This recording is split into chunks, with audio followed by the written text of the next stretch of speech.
Assalamualaikum warahmatullahi wabarakatuh. Waalaikumsalam. Sahabat religi Gunung Kidul yang dirahmati Allah, senang sekali hari ini saya bisa menyapa panjenengan semua dalam podcast Sumringah edisi Ramadan 1447 Hijriah bersama saya Jundiah. Pada kesempatan kali ini insya Allah kita hadir dengan tema Ramadan sebagai refleksi kekhalifahan manusia di bumi.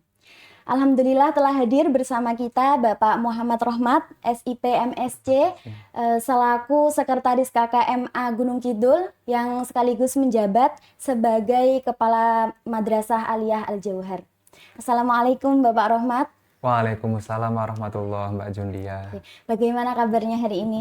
Alhamdulillah sehat dan baik dan semoga kita semua puasanya diberikan kelancaran. Amin, alhamdulillah.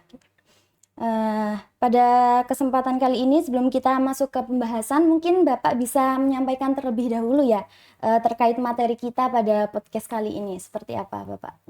Iya, Mbak Jundia dan sahabat religi Gunung Kidul, materi pada podcast hari ini adalah Ramadan sebagai refleksi kekhalifahan manusia di bumi. Sederhananya, manusia itu diberikan tugas, tanggung jawab oleh Allah Subhanahu wa Ta'ala untuk menjadi khalifah di muka bumi ini, untuk memakmurkan, menjaga alam sekitar, baik kepribadian diri kita dengan masyarakat, dengan Sang Pencipta dan dengan alam semesta agar selaras semuanya. Nah, hal itu juga termaktub dalam Al-Quran di surat Al-An'am ayat 165 yang berbunyi wa huwallazi ja'alakum khalaifal ardi wa rafa'a ba'dakum fawqa ba'din darajatil liyabluwakum fima atakum. Di sana Allah Subhanahu wa Ta'ala menjelaskan bahwa manusia itu menjadi khalifah di bumi dan derajat manusia itu lebih tinggi dibandingkan dengan makhluknya yang lain. Nah, tetapi kemakmuran yang ada di muka bumi ini bisa menjadi ujian bagi manusia ketika manusia tersebut tidak bisa menjaga alam semestanya. Nah, makna yang bisa kita ambil dari dalil tersebut adalah bahwasannya semua yang ada di muka bumi ini itu bukan hak milik paten manusia tersendiri. Tetapi justru manusia itu harus menjaga dan merawatnya untuk generasi-generasi yang akan datang. Terima kasih. Baik, dengan peran dan pekerjaan orang yang berbeda-beda, menurut Bapak sendiri, bagaimana setiap masing-masing dari kita itu bisa menjalankan peran kita sebagai khalifah dalam kehidupan sehari-hari, Pak? Wah, pertanyaannya luar biasa ini. Baik, Mbak Jundia. Memang setiap manusia itu kan profesinya berbeda-beda. Tetapi satu hal yang perlu dan harus kita yakini bahwasannya Allah memberikan kemuliaan tertinggi kepada manusia, yaitu berupa akal. Akal inilah yang membedakan manusia dengan makhluk ciptaan Allah yang lain. Akal yang sehat, manusia mampu mengetahui dan membedakan mana yang hak dan mana yang batil. Sehingga dari pengetahuan tersebut, manusia harusnya lebih mampu dalam menjalankan apa yang sudah Allah tugaskan di muka bumi ini. Jadi apapun profesi kita, sebenarnya tidak ada halangan untuk menjaga dan merawat alam semesta yang sudah Allah berikan tanggung jawab tersebut kepada manusia sebagai khalifah di bumi. Terima kasih. Berarti ukurannya itu bukan pada profesinya ya Pak, bukan tapi pada profesi. pada kesadaran dan ketaatan pada Allah Subhanahu wa Ta'ala. Betul, karena semuanya tuh bermula dari diri kita sendiri, yang kemudian diri kita bisa menginfluence orang lain dan lingkungan sekitar kita untuk berbuat baik. Seperti itu. Baik.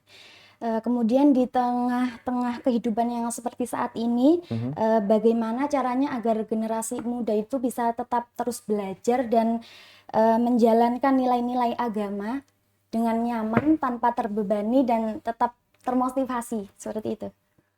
Oke, ini terkait generasi muda sebenarnya banyak hal ya yang harus disiapkan.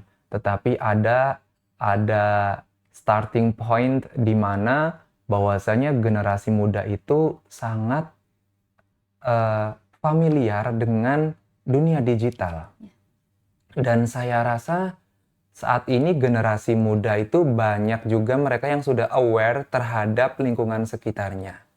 Nah, sahabat religi di Gunung Kidul, kita semua sudah tahu bahwasanya generasi muda itu familiar dengan digital, maka hal yang mungkin bisa dilakukan adalah untuk kita ketaatan kepada Sang Pencipta dan sebagainya, mulai dari informasi-informasi atau konten yang kita buka, yang anak muda buka itu adalah hal-hal yang positif, hal-hal yang baik, hal-hal yang bisa mendekatkan ketakwaan kita kepada Allah Subhanahu wa Ta'ala.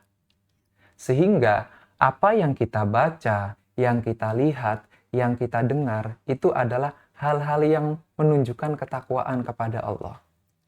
Kemudian yang kedua, kita bisa lihat bahwasannya anak-anak muda sekarang melalui sebuah komunitas dan pertemanan, kemudian yang lain itu bisa menjadi acuan orang lain. Mereka melakukan hal-hal kesadaran lingkungan. Adalah salah satu komunitas tertentu, baik misalnya lokal ataupun nasional ya, membersihkan laut, membersihkan apa dan sebagainya, menanam pohon dan sebagainya. Nah, itu kan diinisiasi oleh anak-anak muda. Dan bagi saya gerakan-gerakan ini adalah hal-hal yang positif. Karena pada dasarnya itu dimulai dari diri kita, kemudian kita membentuk suatu kelompok yang pada akhirnya mereka bisa menginfluence orang lain untuk kesadaran akan hal tersebut. Sehingga anak-anak muda berperan aktif dalam dunia media sosial itu menjadi starting point yang positif yang saat ini bisa kita lakukan. Kita lihat semuanya sekarang sudah dunia digital. Kemudian digitalisme juga tidak boleh menggerus bagaimana ekologi. Nah, apalagi ini di Kementerian Agama pun sudah menjelaskan tentang ekoteologi dan sebagainya, sehingga harus ada keseimbangan dan keselarasan. Karena manusia tidak hanya hidup di zaman ini saja, tapi juga akan ada masa depan berikutnya. Seperti itu Mbak Jundia, terima kasih. Nah, Bapak ini kan juga sebagai perwakilan KKMA Gunung Kidul ya. Berarti Bapak ini kan berkecimpung di dunia pendidikan. Menurut Bapak di dunia pendidikan sendiri itu seperti apa penerapannya? Oke, kalau di dunia pendidikan sebenarnya kita tidak hanya membahas tentang siswa atau peserta didik dan guru, tetapi juga lingkungan sekitarnya, dan itu manajemennya cukup kompleks. Terkait dengan materi yang hari ini kita jelaskan, bahwasannya refleksi manusia sebagai khalifah yang ada di bumi. Ya. Dunia pendidikan itu menyiapkan generasi penerus bangsa. Nah, dari para generasi penerus bangsa yang misalnya Gen Z, tadi juga masuk ya, ataupun yang Gen Alpha dan sebagainya, itu kita berikan karakter-karakter humanis yang moderat, yang mereka itu mampu menjaga alam sekitarnya sebagai khalifah yang ada di bumi. Kemudian kita juga tahu bahwasannya mereka akan menjadi generasi penerus bangsa yang tonggak besarnya adalah untuk memajukan negeri ini. Sehingga dunia pendidikan ini sangat kompleks dan kami sangat percaya di bawah naungan Kementerian Agama Kabupaten Gunung Kidul, Madrasah Aliyah di Kabupaten Gunung Kidul, itu kita semua akan sukses bersama dan maju bersama. Seperti itu. Terima kasih, Mbak Cindy. Terakhir mungkin ada pesan atau kesan dari Bapak untuk teman-teman religi Gunung Kidul yang sedang menyaksikan podcast ini. Oke, baik, sahabat religi Gunung Kidul. Ya, hal ini pada dasarnya adalah mengingatkan diri saya sendiri dan kita semua untuk bisa menjaga alam sekitarnya, hubungan baik dengan Sang Pencipta, hubungan baik dengan sesama manusia, dan keselarasan dengan alam semesta. Pada hakikatnya, manusia diciptakan dalam bentuk yang paling baik dibanding dengan makhluk yang lainnya oleh Allah. Dan manusia diberikan mandat sebagai khalifah di muka bumi ini, tetapi mandat tersebut jangan sampai disalahgunakan. Karena kita semua tidak hanya hidup di hari ini, tapi juga di masa yang akan datang. Terima kasih. Oke, Masya Allah, luar biasa sekali ya Bapak. Terima kasih Pak Rohmat atas Sami-sami. waktunya untuk berbagi bersama kita. Semoga apa yang telah disampaikan bisa menambah wawasan dan menjadi bekal kebaikan untuk kita semua. Amin ya Allah ya Rabbal Alamin. Baik sahabat religi Gunung Kidul yang berbahagia, demikian kajian kali ini bersama Bapak Rohmat. Saya Jundiah pamit undur diri. Wassalamualaikum warahmatullahi wabarakatuh. Waalaikumsalam.